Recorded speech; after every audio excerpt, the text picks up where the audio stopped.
des populations burkinabè. Le président a échangé également avec les consuls honoraires du Burkina Faso en Italie sur la nouvelle dynamique de coopération qui se dessine entre Rome et Ouagadougou. Urbain Benito Somé, Adjima David Chombiano. À la suite de la signature de l'accord cadre de coopération, l'Italie pourrait engager près de 100 milliards de francs CFA pour financer le développement au Burkina Faso sur les 3 ans qui viennent. Ces financements pourront servir à mettre en œuvre une initiative portée par des hommes d'affaires d'Italie. À Milan, une délégation d'entrepreneurs italiens a présenté au président du Faso leur projet pour le Burkina Faso, un concept qui intègre harmonieusement les secteurs de l'énergie, de l'eau, de l'agriculture et de l'élevage. On a mis à point ce projet qui part de pompes d'eau qui sont alimentées par l'énergie solaire. Et donc une fois qu'on a la possibilité de tirer l'eau, on peut arroser et irriguer des champs, on peut donc avoir une production alimentaire, une production donc d'alimentation pour le bétail et donc un premier développement de base. Une idée italienne pour le développement du Burkina Faso. Le concept a déjà été expliqué au Burkina Faso lors de la visite du ministre de la Coopération internationale, M. Andrea Riccardi. Le président du Faso salue l'initiative. Partir de ces villages pour donner de l'eau, pour donner de la nourriture, et pas comme la Croix-Rouge, mais en donnant à ces hommes et à ces femmes la possibilité de se nourrir. Et cela peut bien sûr les aider à mieux s'assumer, à mieux assumer leurs responsabilités dans le progrès. Alors, si bien que nous voulons saluer cette idée, alors c'est vous dire donc que nous restons donc très disponibles et pour voir avec vous comment nous allons, dans la pratique, organiser la mise en œuvre de ces programmes. Il reviendra à la mission diplomatique burkinabé de suivre de près la mise en œuvre de ces projets avec l'appui des 6 consuls honoraires installés à travers toute l'Italie. Des amis du Burkina Faso qui ont redit leur disponibilité à accompagner le Burkina. Il nous a dit qu'il est évidemment tout à fait d'accord, il est très ouvert pour continuer la coopération, évidemment pour augmenter la coopération et les choses, l'aide, les projets qu'on a, parce que je pense qu'il on a eu une grande augmentation disons, reprise de la coopération franco- et italo-burkinabé. Et alors, ça c'est dans ce domaine, on fera beaucoup de choses encore, je pense. Comment vous voyez? Le Burkina compte 6 consuls honoraires en Italie, à Naples, Florence, Palerme, Trieste, Turin et Milan. L'Italie abrite l'une des plus importantes communautés burkinabées en Europe, une communauté très active qui transfère chaque année près de 10 milliards de francs CFA. La présence des Burkinabés à l'arrivée du président du Faso en Italie a été très marquée. Urbain Benito Somé, Adjima David Chombiano. Un bain de foule pour le président Compaoré à 5 heures de vol Ouagam-Milan. Des Burkinabés qui portent bien leur culture et leur identité pour accueillir leur chef à son arrivée le 30 septembre en Italie. Ici, en Italie, on ne connaissait pas le Burkina. C'est la libération des otages qui a permis qu'on puisse parler du Burkina. Les gens pensaient que c'était en Amérique du Sud. Mais quand ils ont vu ça, ils ont vu que c'était au Sahara. Ils ont dit, ah, donc c'est en Afrique. Donc c'est là que certains nous approchent. Et avec ça, nous avons la tête haute. Nous avons certains Africains ici, je ne vais pas citer les pays, mais qui pensaient nous piétiner, mais à cause de l'intervention, la médiation du chef de l'État, ces gens nous respectent aujourd'hui comme Burkinabés, parce que le chef de l'État a apporté la paix vraiment dans leur pays. En Italie, les Burkinabés sont 40 000, travaillant pour la plupart dans le nord du pays, où sont établies de nombreuses unités industrielles. Leur contribution au développement du pays est manifeste. Bon an, mal an, ils effectuent un transfert de l'ordre de 11 milliards de francs CFA pour des investissements au pays ou pour venir en aide à la famille. En termes de transfert, j'avoue que sur ce plan, je ne peux pas m'avancer. Mais en termes d'investissement, depuis que nous sommes arrivés, nous avons regardé pour une période de 2010 à 2012, nous sommes pratiquement à 2 milliards 200 millions de francs CFA. Cela est contenu dans les documents que je vous ai donné. Les Burkinabés d'Italie peuvent mieux faire pour le développement du Burkina. Ils sollicitent du gouvernement certaines mesures incitatives pour accompagner les initiatives d'investissement qu'ils portent et pour faciliter leur retour et leur insertion au pays. Nous avons surtout parlé du transfert de nos allocations, de nos cotisations sociales au niveau de la Caisse nationale de sécurité sociale au Burkina pour pouvoir rentrer, prendre notre retraite au Burkina. Et nous avons aussi parlé du consulat italien qui est à Ouagadougou. Nous avons demandé à ce que ce consulat-là puisse avoir vraiment toutes les possibilités pour pouvoir traiter nos papiers sur place à Ouagadougou pour éviter à nos familles de faire le déplacement jusqu'en Côte d'Ivoire pour demander, se faire octroyer le visa pour pouvoir rejoindre ici les différents époux qui sont là. Et nous avons aussi parlé du nombre de délégués CSBE parce que nous n'avons que 3. Et nous avons demandé à ce que ce nombre puisse être augmenté à 10. Nous avons aussi parlé de l'implantation des entreprises, des petites entreprises que nos compatriotes ici aimeraient vraiment pouvoir faire au Burkina. Parce que nous savons que les impôts et les taxes sont très élevés. Et certains, quand ils arrivent, ils plient bagage parce qu'ils croient que vraiment ce n'est pas du tout facile pour eux de pouvoir y rester. Mahamadi Dabré et les délégués qui l'accompagnent ont pu exposer leurs préoccupations au président du Faso ce lundi dans la soirée. Blaise Compaoré, qui a salué à l'occasion le patriotisme de la diaspora burkinabé, son dévouement au travail qui force le respect des autorités italiennes. Et puis le président du Faso a regagné Ouagadougou cet après-midi après 72 heures passées à Milan. Au terme de ce voyage, le président Compaoré a fait un bilan. Il salue particulièrement l'Italie qui, malgré la crise économique, se redéploie sur le champ de la coopération. Je pense qu'il faut d'abord situer le cadre de cette visite qui pour moi était d'abord une opportunité en répondant favorablement à l'invitation du gouvernement italien de pouvoir faire une évaluation de notre coopération, mais aussi de participer au débat sur un thème très pertinent et très intéressant dans notre monde d'aujourd'hui, confronté à une crise financière et économique sans précédent. Et par rapport à cette crise, bien sûr, on se rend compte que les États, le plus souvent,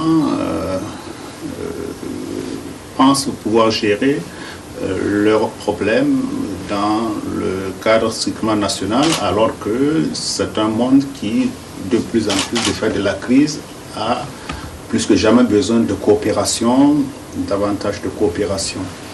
Alors, ce qu'on peut retenir, c'est que l'Italie et le Burkina Faso, aujourd'hui, ont lancé un nouvel élan de coopération, de partenariat, qui bien sûr a été consacré par un accord, et nous avons pu avec le président du Conseil, M.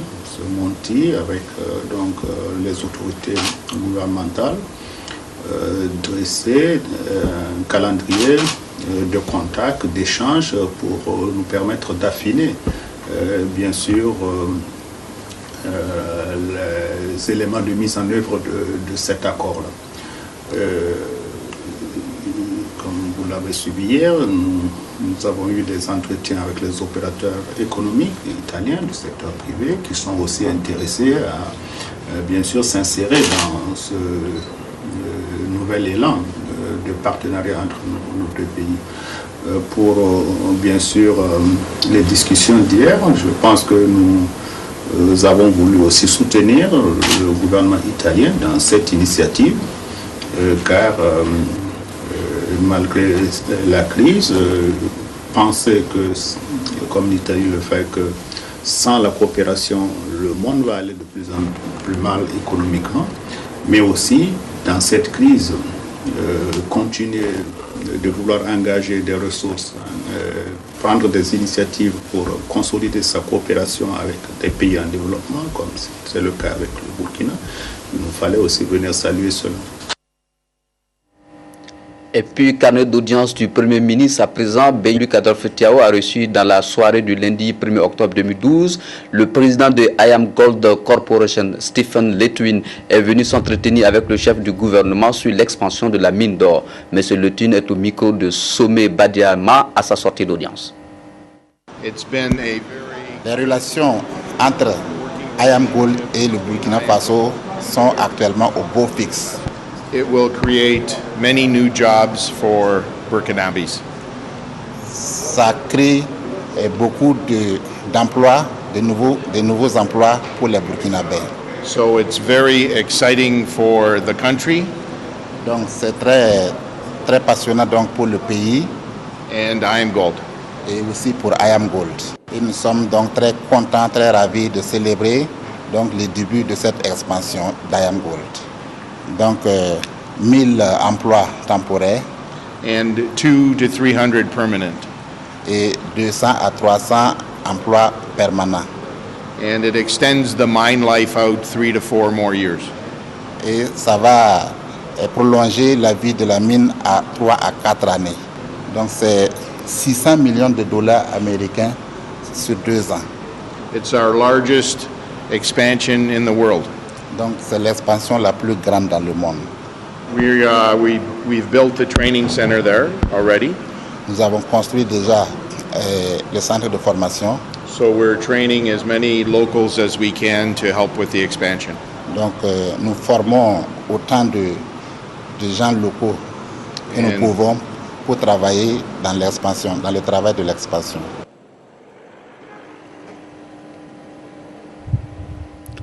Autre audience du chef du gouvernement, le bureau exécutif de la Fédération burkinabé de football a été reçu ce matin par le Premier ministre Luc Adolphe Thiaw. Le président Sita Sangaré est allé présenter son équipe au chef du gouvernement et demander son accompagnement. Le colonel Sita Sangaré, à sa sortie d'audience, s'exprime au micro de Jérôme Tiendrebero. Dès notre élection, nous avions écrit à son Excellence pour solliciter une audience, pour venir lui présenter le comité exécutif qui venait d'être élu, lui faire part également des objectifs de cette fédération et solliciter son accompagnement pour la réussite de nos missions.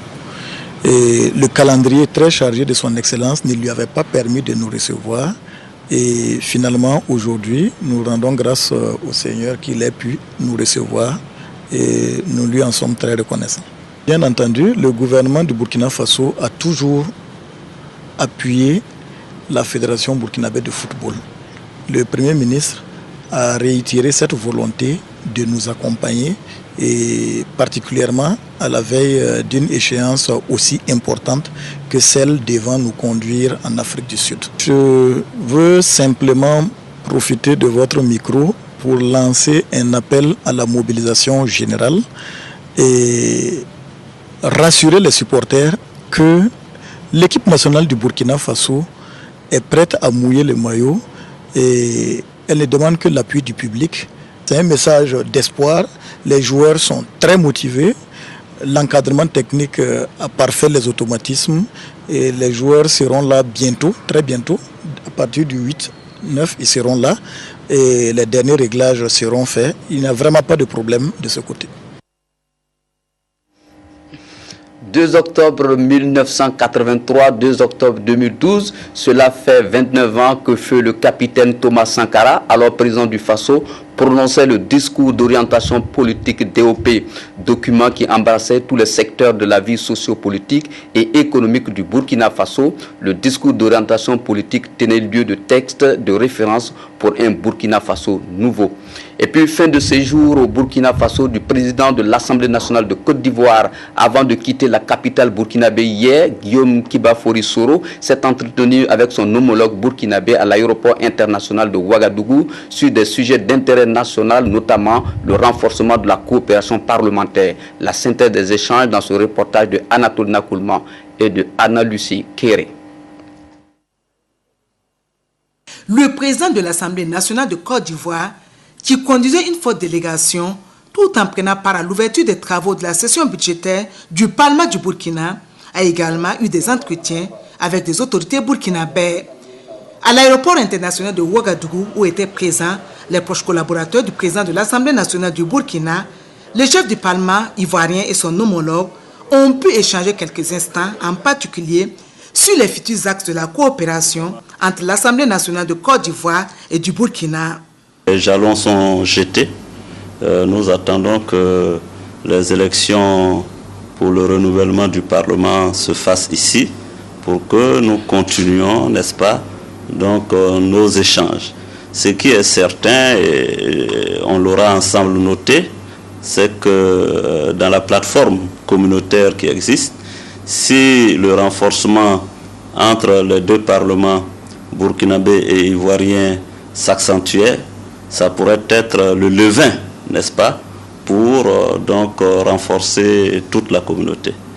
Comme il ne manque pas de le dire, quand l'occasion se présente, Guillaume Kibafori Soro a témoigné sa gratitude aux hautes autorités burkinabées pour leur soutien constant. Je note que la deuxième session parlementaire au Burkina, parlement auprès duquel nous avons beaucoup d'enseignements à tirer, d'expériences à recevoir, compte tenu, n'est-ce pas, de la longévité, sans discontinuer, c'est quand même 20 ans, n'est-ce pas, que donc ce Parlement a récemment fêté. Il était important que nous soyons là. Nous avons eu de longs échanges avec le président Roch pour voir comment, n'est-ce pas, par la diplomatie parlementaire, par la coopération à nos deux parlements, nous pouvons contribuer à consolider ces relations-là entre ces deux peuples. C'est totalement satisfait de son séjour au Burkina que le président de l'Assemblée nationale de Côte d'Ivoire a quitté Ouagadougou en direction de son pays où s'ouvre ce mercredi la deuxième session parlementaire ordinaire de l'année. Une conférence sur les biotechnologies et la biosécurité réunit aujourd'hui à Ouagadougou des députés, des chercheurs, des structures et acteurs impliqués dans leur promotion. Il s'agit pour les parlementaires membres de la Commission du développement économique et de l'environnement de faire le point sur l'introduction de la culture des OGM dans notre pays. Le compte-rendu de l'ouverture des travaux avec Sylvain Vebamba. Avant la visite de terrain, les participants auront droit à une série de communications, notamment sur les enjeux des biotechnologies, les étapes clés de l'introduction du coton BT au Faso, l'expérience d'une structure comme Burkina Biotech Association BBA, le coton Bolgar 2, l'expérience des sociétés cotonnières en commercialisation du coton BT et l'état de la réglementation en la matière dans notre pays. De quoi situer les députés au moment où ressurgissent des interrogations sur les produits OGM. Depuis le 20 septembre, une équipe de chercheurs dirigée par un professeur Seralini a publié des résultats de recherche assez terrifiants sur les effets de la consommation des OGM sur des rats. Cet atelier sur les biotechnologies et la biosécurité va nous informer et nous éclairer davantage sur cette technologie que nous avons adoptée. Est-ce qu'il faut prendre les résultats de l'autre recherche au premier degré et avoir peur, ou bien il faut être rassuré qu'il s'agit là d'une expérience seulement de 3 mois. Cette année, d'après les experts, ce sont 300 000 hectares de coton génétiquement modifié qui ont été emblavés au Burkina. Ce qui laisse percevoir que pour les paysans qui ont adopté ces technologies, les avantages surpassent les possibles inconvénients. Il faut d'abord prouver. Vous savez comment des OGM depuis plusieurs décennies. Et les Européens qui parlent, leurs animaux sont nourris par des OGM. Je ne dis pas qu'il n'y a pas d'inquiétude, rien n'est neutre dans la nature. Je crois même l'air que vous respirez n'est pas neutre, puisque on peut parler comme on veut, mais il y a quand même une pollution de l'atmosphère, il y a tous ces problèmes-là qui se posent. Il faut trouver une solution à tout ça. Je ne pense pas qu'il faille cibler une technologie qui est une technologie d'avant-garde. Ces biotechnologies qui du reste sont déjà dans nos assiettes sont juridiquement encadrés dans notre pays et contribuent à booster l'agriculture et partant à lutter efficacement contre la pauvreté en milieu rural. La coopération franco-burkinabé se renforce avec l'inauguration ce matin de l'Institut supérieur d'études de protection civile. C'est un centre spécifique chargé de former les acteurs en charge de la sécurité des personnes et de la protection des biens en Afrique subsaharienne. Cet institut qui vient accroître l'offre de formation mise en place par le réseau des écoles nationales à vocation régionale de certains pays africains. Le reportage est de Nicolas Zigani.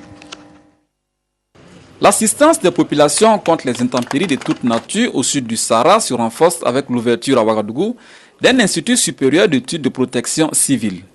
Cet institut a pour vocation le renforcement des capacités des États africains en matière de protection civile.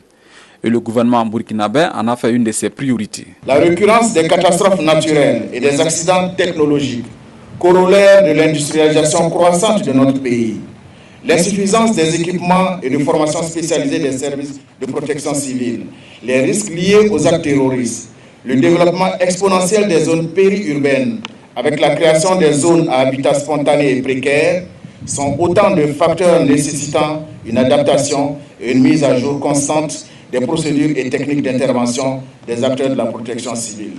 L'Institut accueille depuis le 17 septembre la deuxième promotion de la formation initiale de l'officier sapeur-pompier. Ce sont 21 officiers issus de 11 pays d'Afrique de l'Ouest et du Centre. Ce projet est une matérialisation de la volonté commune des gouvernements français et burkinabé. Je crois que c'est un grand bonheur pour nous tous de voir la concrétisation de cet Institut supérieur d'études de protection civile qui va former tous les spécialistes africains demain dans ce domaine de la protection civile qui accompagne bien sûr le quotidien des citoyens, mais également le traitement des vrais enjeux d'environnement, de développement durable. Et je crois que c'est un grand moment pour l'ambassadeur de France d'être aux côtés du Burkina Faso aujourd'hui. L'État burkinabé a mis à disposition un terrain de 7 hectares avec des infrastructures évaluées à près de 1,5 milliard de francs CFA et supportera ensuite les frais de fonctionnement et le traitement salarial. La partie française a assuré la réfection des bâtiments et financé le présent stage à hauteur de 128 millions de francs CFA. À l'issue de cette cérémonie, une simulation de protection a permis de secourir une personne en détresse à la suite d'un accident de la circulation par un groupe mixte de sapeurs-pompiers. Le ministre de l'administration territoriale, de la décentralisation et de la sécurité s'engage pour un système d'état civil fiable et sécurisé. Un atelier a été organisé dans ce sens le 26 septembre dernier à Léo.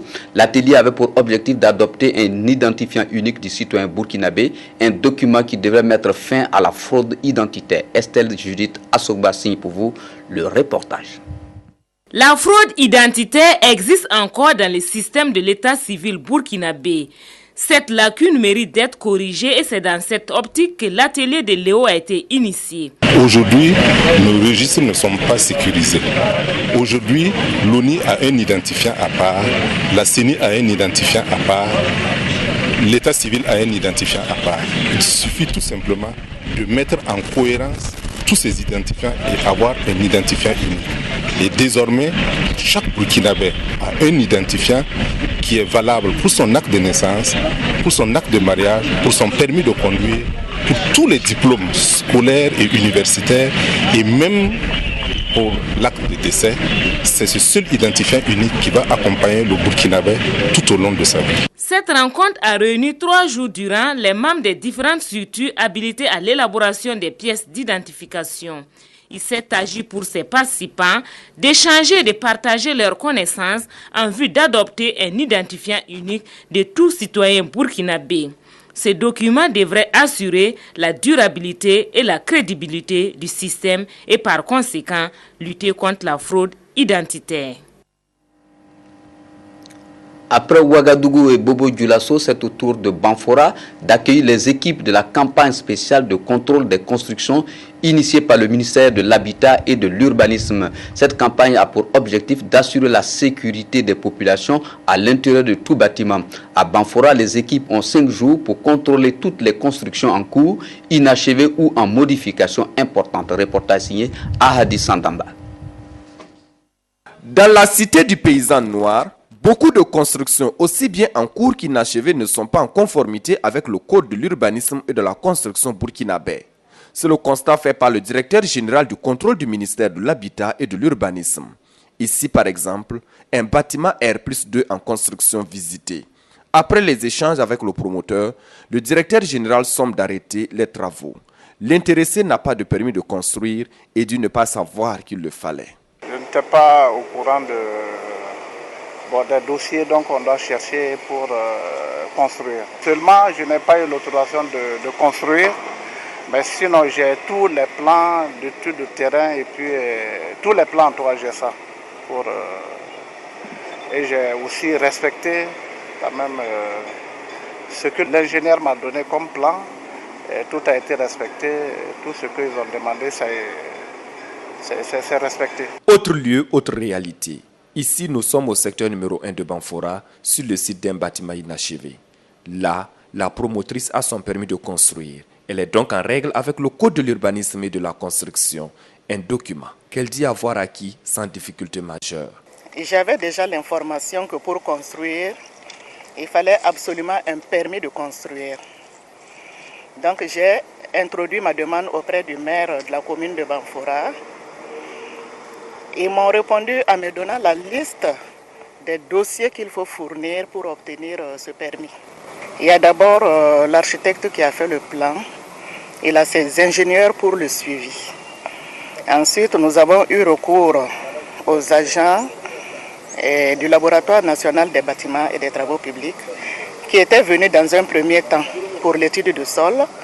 Et ensuite, par l'intermédiaire de mon entrepreneur, j'ai compris qu'il pouvait aussi suivre la qualité des matériaux mis en œuvre pendant la construction. Pour le directeur général du contrôle, l'heure n'est pas aux sanctions, mais plutôt à la sensibilisation. L'objectif est de faire comprendre à la population, aux promoteurs, la nécessité d'avoir le permis de construire avant toute construction. Cela y va de leur intérêt, au regard des expériences malheureuses que nous avons vécues un peu partout, et au regard de la nécessité de respecter les normes en matière de construction, de respecter les dispositions de la loi portant code de l'urbanisme et de la construction. Nous avons été assignés à cette mission que nous avons accomplie à Ouagadougou, à Bobo, et cette fois-ci nous sommes à Banfora dans le même cadre. À Banfora, les équipes de contrôle séjourneront jusqu'au 5 octobre prochain. Et cette campagne de contrôle concerne aussi bien les constructions des personnes privées que celles de l'État et des collectivités territoriales. Harmoniser les interprétations en ce qui concerne l'application de la réglementation des changes dans l'espace UEMOA, c'est l'objectif de la Direction générale du Trésor et de la comptabilité publique. Dans le souci de fédérer les positions, un cadre de concertation a été créé. Cadre de réflexion et d'action, les acteurs ont organisé ce matin une rencontre pour apporter des réponses aux difficultés en matière d'application des textes sur les changes et les transferts d'argent. Reportage signé Drissa Serré. C'est l'aboutissement de la promesse faite aux acteurs impliqués dans l'échange et les transferts d'argent à l'issue des rencontres organisées courant 2010. Les agents de la Direction générale du Trésor et de la comptabilité publique, de la Direction nationale de la BCAO, de la Direction générale des douanes, des banques primaires et de la police judiciaire ont désormais un cadre de concertation. Pour sa première rencontre, le cadre de concertation consacre ses travaux à l'harmonisation des points de vue sur l'application de la réglementation de change. C'est une réglementation qui a beaucoup d'instructions, donc dire que ce que ça donne, ça balise en fait le terrain pour la réglementation des changes afin qu'au niveau de la zone UEMOA, que ce soit au niveau pays, au niveau de la zone UEMOA, on puisse assurer la survie même de nos réserves de change. Cette rencontre devrait permettre de trouver des solutions aux problèmes que rencontrent les acteurs dans l'application de la réglementation en matière de change et de transfert d'argent. Il y a des incompréhensions sur certaines dispositions des textes. L'administration a sa manière de lire le texte et les agréés aussi peuvent l'interpréter à leur manière. Donc nous avons voulu vraiment qu'on ait une vision unique. La BCAO est là avec nous. Et je crois qu'au sortir de cette réunion-là, on aura une lecture d'ensemble. L'objectif des travaux du cadre de concertation est de contribuer à améliorer surtout les opérations avec l'étranger. Sana Bob, Kate et Jah Verity sont les 3 artistes préférés du public d'après le concours organisé par Burkina Consortium. Le trio gagnant a été récompensé hier à Ouagadougou en présence de Boukari Ouedraogo. Le trio d'or qui recueille 1147 appels, tout réseau confondu, et SMS 612 revient à l'artiste Sana Bob. Bain de foule pour l'artiste musicien Sana Bob qui a été consacré meilleur artiste par le public burkinabé au cours de la cérémonie de récompense des trios gagnants. Un artiste qui a gravi toutes les marches de la musique pour aujourd'hui imposer son rythme et ses sonorités aux mélomanes burkinabés. Une persévérance qui a porté fruit et l'artiste pourra continuer à construire sa carrière avec 1 million de francs CFA reçus de Burkina Consortium. Le peuple burkinabé, le public burkinabé, ceux qui ont eu confiance à Sana Bob et qui a voté pour moi. Et parmi les 10 musiciens que je suis devenu premier, c'est eux qui m'ont fait premier aujourd'hui, je ne peux pas l'oublier. La seconde marche de ce trio gagnant a été occupée par la vedette montante Kate et la 3e place est revenue à Jah Verity. 10 au départ, le choix des mélomanes s'est porté sur ces 3 artistes porte-étendard de la musique burkinabé. Burkina Consortium, porteur de ce projet qui vise la promotion de la musique burkinabé, sort en tout cas satisfait de cette 3e édition. On a fait ça pour le public et pour les artistes. Le public a répondu, les artistes sont venus, le meilleur a gagné. Et Dieu merci, c'est le jury et le jury c'est le public. Donc vous avez vu lorsqu'on a donné les résultats, c'était l'acclamation, c'était écrit, ça veut dire que le public s'est reconnu dans le lauréat. Nous avons essayé de faire du mieux que nous pouvions, donc nous avons donné les résultats ce soir et nous allons continuer à travers ce département événementiel de porter haut le trio gagnant. Cette cérémonie de remise des trophées de la musique burkinabé a connu aussi la participation des artistes humoristes et un défilé de mode pour donner plus de couleurs à ce trio gagnant qui ambitionne pour les prochaines éditions s'ouvrir à d'autres pays. Toute autre chose à présent, le conseil syndical de l'année 2012 du syndicat national des enseignants africains du Burkina Faso s'est achevé ce week-end à Ouagadougou sur une note de satisfaction. Une occasion pour faire le bilan des activités menées au cours de l'année scolaire écoulée. Reportage de Kadi Sanogo. Au cours de ce conseil syndical de l'année 2012, les délégués des différentes sections du syndicat national des enseignants africains du Burkina ont fait le bilan de l'année écoulée.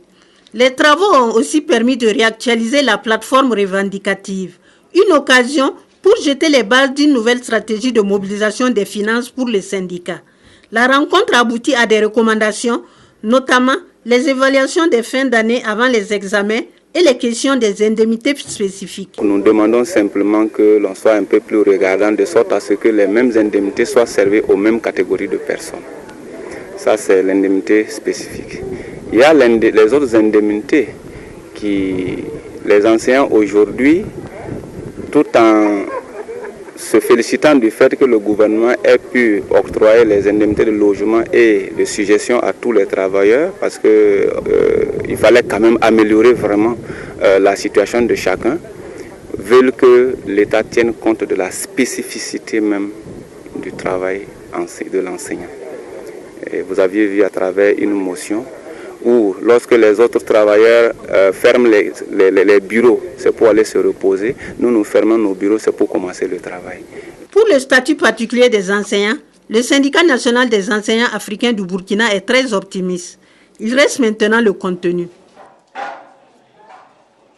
Éducation toujours, le ministre d'État, ministre des réformes politiques, récompense les lauréats au concours d'entrée en 6e session 2012 de la province des Balais. Ils ont reçu ce lundi 1er octobre des kits scolaires d'une valeur d'environ 6 millions de francs CFA. Par ce geste, Boyensan Arsène Nye entend encourager l'excellence parmi les élèves de la province. Reportage signé C. Sylvestre Da.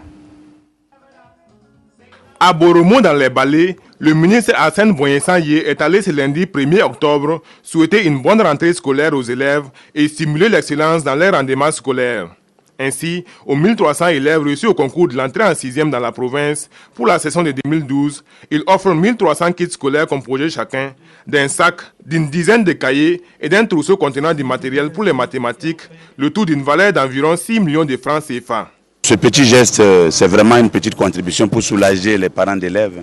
Quand on sait que l'année que nous venons de traverser a été une année où il y a eu une période de soudure un peu difficile. Nous quand nous passions l'entrée en 6e en 1969, toute la Haute-Volta à l'époque avait 1500 admis à l'entrée en 6e. Aujourd'hui, la province des Balais à elle seule a 1300 admis à l'entrée en 6e. À l'époque de la Haute-Volta, avec 1500, l'État pouvait prendre en charge tout le monde. Mais aujourd'hui, avec tout ce que nous avons comme effectif, il est tout à fait normal qu'au niveau de la base, des efforts puissent être faits. Cette cérémonie de récompense des lauréats au concours de l'entrée en 6e a été une occasion pour les ministres d'État, fils de la localité, de féliciter et encourager les acteurs du système éducatif des Balais pour leur effort en faveur d'une éducation de qualité, socle d'un Burkina émergent. Parents, enseignants et autorités se disent honorés et reconnaissants par cette action qui devrait contribuer à améliorer les conditions d'études des élèves. Je pense que c'est une très bonne chose qui va soulager plus d'un élève et plus d'un parent d'élève. C'est un geste salvateur parce que, vous voyez, on ne s'attendait pas à ça. Et nous savons que, ma foi, quand il y a la rentrée s'annonce comme ça, c'est vraiment des problèmes, c'est des angoisses. Une fois que, ma foi, vous avez une telle surprise, c'est une surprise agréable, j'allais dire. Vraiment, nous ne pouvons que remercier le donateur. Le donateur promet les années à venir étendre son action à toute la région et diversifier les domaines d'intervention. Il espère ainsi donner l'exemple aux fils et aux filles de la boucle du Moun pour une multiplication des actions de développement. À Bobo-Dioulasso, il a été organisé une conférence publique sur la problématique de la violation des droits des enfants. À cet effet, 3 communications sur la question ont été développées. Reportage de Abdelaziz Yagibou. Des sans-voix vulnérables qui, pour leur survie, sont astreints à des activités dommageables et dangereuses. La question interpelle plus d'un. Dans les hauts bassins, les premiers responsables en charge de la fonction publique et du travail et les animateurs de l'association Denis Demain se sont donné la main pour la cause de ces enfants vivant des conditions difficiles. Auprès d'une population mobilisée dans la salle de conférence du centre Muraz de Bobo-Dioulasso, ils ont plaidé d'une seule voix afin que chaque acteur joue pleinement son rôle. La place de l'enfant, c'est d'abord à l'école. Donc, c'est une lutte qui est au cœur du programme gouvernemental. Et si une association s'inscrit pour soutenir l'action gouvernementale, pour la prolonger au niveau de la société civile, il faut saluer cette action. Dans les hauts bassins, la situation en matière de pire forme de travail des enfants n'est guère reluisante. Les données font état de près de 20% des enfants qui y sont économiquement actifs. Avec la prolifération des sites d'orpaillage, on estime à 22% le nombre d'enfants travailleurs dans cette région. En ville, justement, ces enfants qui traînent, qu'on transforme en garibou, ou bien des enfants qui travaillent donc dans les familles, dans des conditions très très difficiles. Donc c'est vraiment une réalité. Donc je pense que c'est une lutte à laquelle nous devons tous nous associer. L'association Denis Demain, qui signifie en bambara aide à l'enfance, dit œuvrer depuis 12 ans aux côtés des différents acteurs impliqués pour inverser cette tendance dans les hauts bassins et partant sur toute l'étendue du territoire. Et nous, en tant qu'association, dont notre rôle est de promouvoir et de défendre les droits des enfants, là, on ne peut pas rester sous la sécurité des enfants. C'est pour ça que, à travers cette édition de Fitini Show, nous avons choisi pour lancer donc un appel à chaque Burkinabé, à chaque partenaire, à chaque personne, pour les sensibiliser sur ce phénomène qui prend de plus d'ampleur, de l'ampleur au Burkina Faso, et les faire comprendre que nous devons avoir un regard particulier sur ces enfants-là. Parents, leaders d'opinion, représentants d'ONG, d'associations et d'administrations déconcentrées ont au cours de cette conférence publique eu droit à 3 communications. Des communications relatives à la place et au rôle de chaque acteur dans le dispositif national de lutte contre les pires formes de travail des enfants. À Bobo-Dioulasso, toujours, les lampions se sont éteints dimanche dernier sur la 13e édition de Fitini Show. Cette édition visait à sensibiliser les autorités et les populations sur les dangers encourus par les enfants travailleurs. Abdelaziz Yagibou.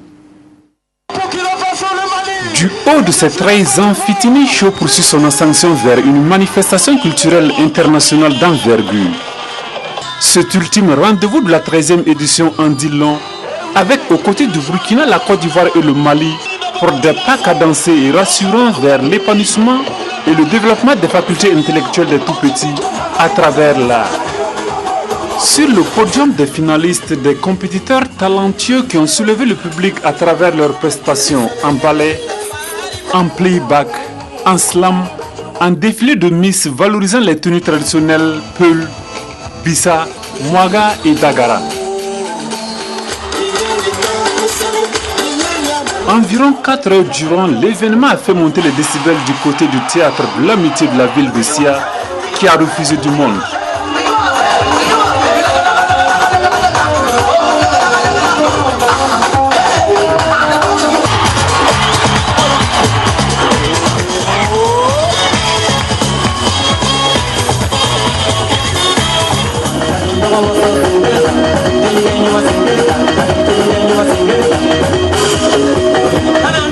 Difficile pour le public de contenir ses émotions face à des poésies et des sketchs qui dépeignent un tableau sombre en matière de pire forme de travail des enfants.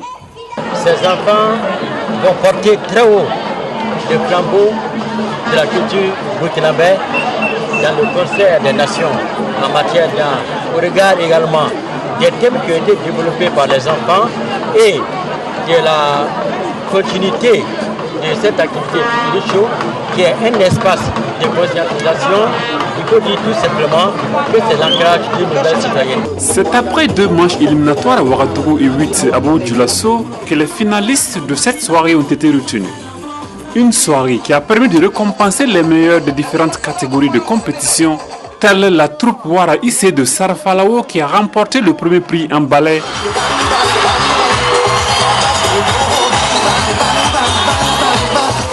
Et la petite Faouzia Tagiremde qui a ravi la vedette à ses camarades en playback avec une interprétation de la camerounaise Lady Ponce.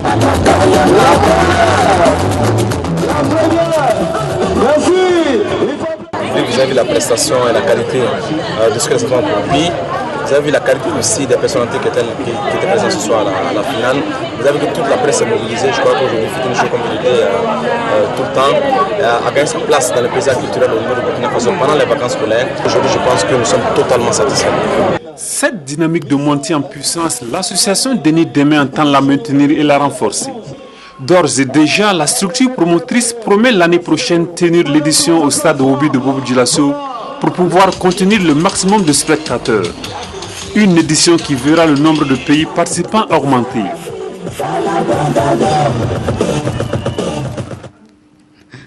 Et puis Dick Marcus, l'artiste reggaeman, revient sur les devants de la scène musicale avec sa dernière œuvre discographique. Le 29 septembre dernier, il a donné un concert dédicace au Maki Madiba Matai pour présenter à ses fans son maxi baptisé Révolution. Oumou Sissé, Adama Koulibaly.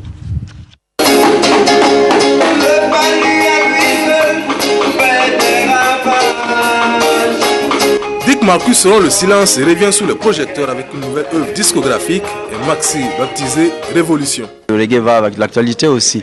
Donc quand j'intitule mon album Révolution, c'est pour dire simplement que les choses doivent changer mais de façon positive. À travers un concert dédicace, le musicien a fredonné quelques titres de son nouvel album. Son ancien répertoire a aussi été révisité.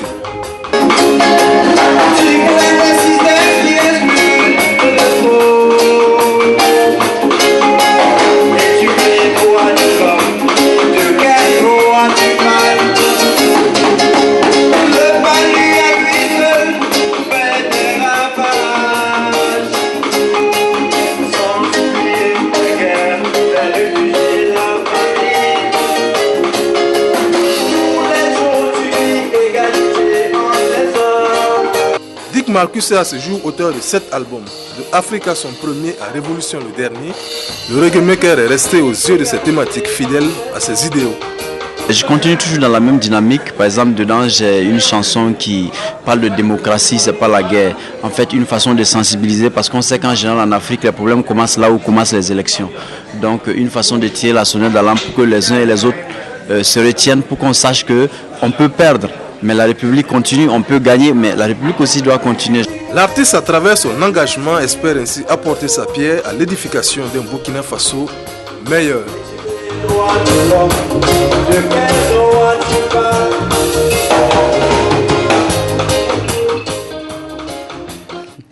Voilà, et comme la musique adoucit, je vous souhaite une très bonne nuit, je vous souhaite une agréable nuit, une bonne suite de programmes sur la RTB. Je vous retrouve demain à 20h pour d'autres informations. Au revoir et à demain, 20h.